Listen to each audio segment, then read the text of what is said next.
If it has Boudicca on it, I'm gonna buy it. I saw this book in Powell's, I want to say, in Powell's bookstore in Portland, and picked it up. Didn't even look at who the author was.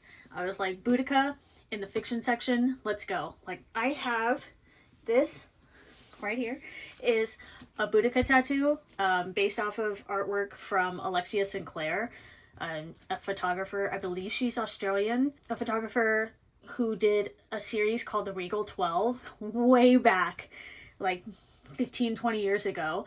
And Boudicca was one of the portraits in that series, and I got that tattooed on me with a few modifications done.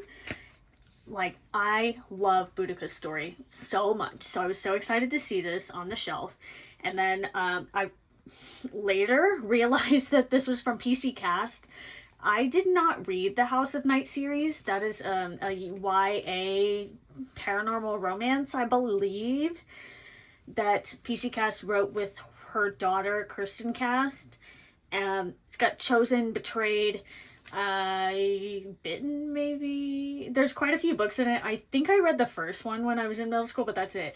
PC Cast also has written paranormal romance by like as her own as a standalone author in the adult space.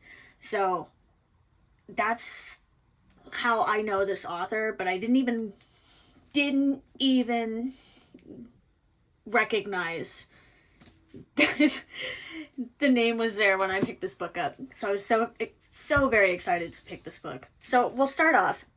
This uses Boudicca's history as a backdrop for, and I hesitate to call this a romantasy, but I think it was marketed as one, and it's, I don't know. I don't focus on that with Boudicca. So anyway, we'll start with what her story is, and that is that Boudicca's husband passed away, and he was the chief of her tribe. And the Romans come to collect the taxes that they say are due at this point. And Boudicca had been second guessing and wasn't really sure about what the benefits were at this point of having the Romans in the area. Her husband had been cooperating with them to a degree, but they were pushing their boundaries at this point. So she stands up to them a bit, but they publicly whip her. And then content warning for people, her daughters are assaulted. It doesn't happen on page, but it happens while Boudicca is being punished. So you know what's happening. You know it's happening in the moment, so that can be very hard to read. And she's immediately with them afterwards, and then it is something that her daughters carry with her through the rest of this story. So just be aware of that content is in this book. And it is, I believe, known to have been what happened to her daughters in actual history with the Romans. So this sparks Boudicca, especially in this book. The Romans end up killing her mother and some others that are there, and the rest of her group has to run. It brings Boudicca to a point where she pulls together other tribes that are not feeling very sympathetic to the Romans anymore. There are some of the Celtic tribes that are still working with them, and so the Icenies, Boudicca's tribe, and some others will end up fighting their own people, but it is something that they feel they have to do. And what PC Cast also incorporates into this book is a little bit of magic. They rely a lot on asking the gods, like a magic 8-ball, asking the gods what they should do and which way they should go, and looking for signs from that. And so Boudicca requests guidance from Andrast, I'm not sure how you say that, to guide her into what decisions she should make to help her people become free of the Romans. Now, she does lead battle into major cities in the UK, what is now the UK, and there is the eventual raising of Londinium, which actually happened. Boudicca led a very successful campaign against the Romans with her like conglomeration of tribes that she was able to pull together.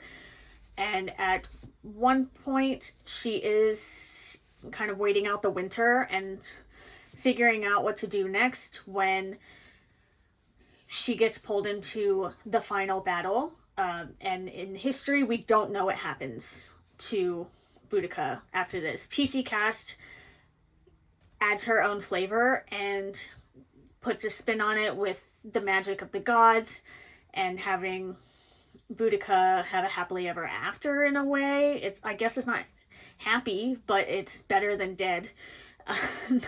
So she does take some liberties there since we don't know what happens. Now, there's also romance storylines. I didn't mind it, but I also didn't need it. I love Boudicca's story on its own. I didn't need the romance there.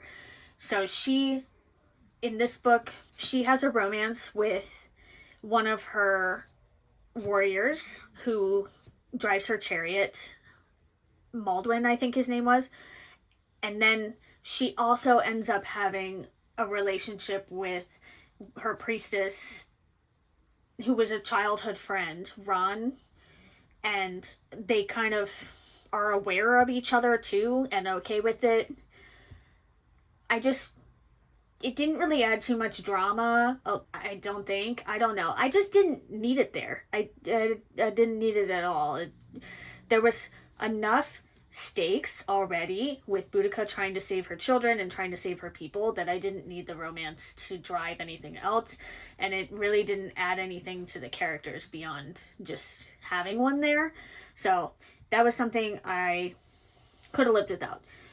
Now, I loved this because I love the content, or the focus being on Boudicca. Like, it was gonna take a lot to make me hate this book. So I really enjoyed my time with this. It's a little light, I guess you would call it, in the writing. It's not the most literary in its writing. It's very much an entertainment book, I guess is the best way to put it. But I really enjoyed it, and I want to read more about Boudicca all the time. One of the YA books that I don't think it's ever been confirmed, but I am pretty sure, or at least I would imagine it would have been, that I want to get to on as a review here and rereading, as I'm rereading books from my childhood, are the Cry of the Ice Mark books from Stuart Hill. And Thurin Freer, Strong in the Arm, Linden Shield, Wildcat of the North, Queen of the Ice Mark. I would be surprised if she wasn't based on Boudicca, because the enemy in that book is also very Romanesque. So, and she's got fiery red hair and all of this other stuff. So that'd be really cool if I can find out that was true. If it's not, it's my canon. I hope it is. So eventually I want to get to that and bring that here too and go over the Cry of the Ice Mark. But for now, it's just the adult romance version of Boudicca with some flavor of magic. And I really enjoyed it.